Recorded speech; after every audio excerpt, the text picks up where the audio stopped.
কেননা কিয়ামত বদলার দিন। যে যার সাথে যা করছে তার বদলা তাকে পাইতেই হবে। ইন কানা খায়রা ফাখায়রা, যদি ভালো করে থাকে তো ভালোর বদলা পাবে। সেই ভালো যদি এক গ্লাস পানিও হয় এটারও বদলা সে পাবে। এই জন্য হাদিসে আছে এক গ্লাস পানির বিনিময়ে জান্নাতে যাবে, এক গ্লাস পানি।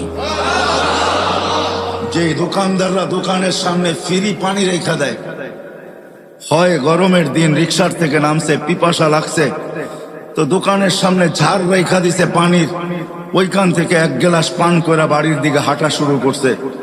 সে রাখছেই পথিক খাবে, ওই এক গ্লাস পানির বিনিময়ে সে জান্নাতে যাবে। কেননা চিত্র যদিও পানকারী ধারণ করে নাই, বা চিত্র যদিও যে পান করাইছে সেও ধারণ করে নাই। চিত্র বোঝেন? আরে বোঝেন না কি চিত্র? চিত্র কি?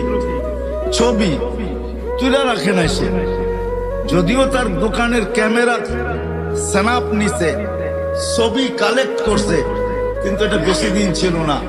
হয়তো যতদিন এটার ভিতরে সিস্টেম আছে, 15 দিন, 1 সপ্তাহ, 1 মাস, 1.5 মাস, হয়তো এতদিন পরে নিজে নিজে ডিলেট হয়ে গেছে। কিন্তু আল্লাহ এই চিত্রকে ধরে রাখছেন। কিয়ামতের দিন যে পান করছে সে যদি জান্নাতে যায়, আর যে পান করাইছে সে যদি না যায়, তো আল্লাহ ওই যে যাবে না, যে পান করাইছে তার সামনে চিত্র তুলে ধরবে আর তাকে দেখায় দিবে ওই যে যায় বদলা নিলে নিতে পারো।